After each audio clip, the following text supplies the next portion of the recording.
Guys, hello dyan sa mga content creator na kagaya ni Motovlog. Follow nyo naman siya guys.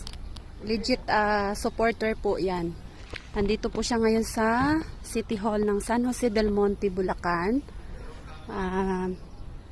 Meron siyang sineservicean. Harap naman dyan, mag-hi ka naman. Okay. Shout out. Shout out sa mga ka-idols.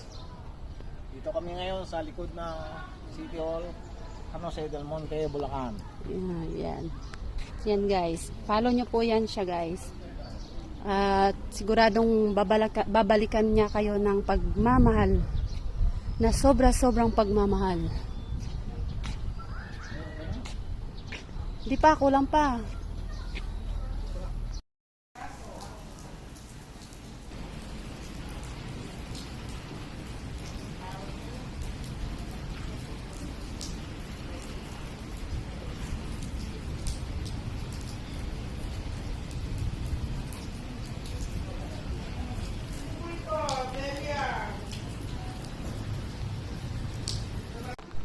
Yan guys, balik kami dito sa aming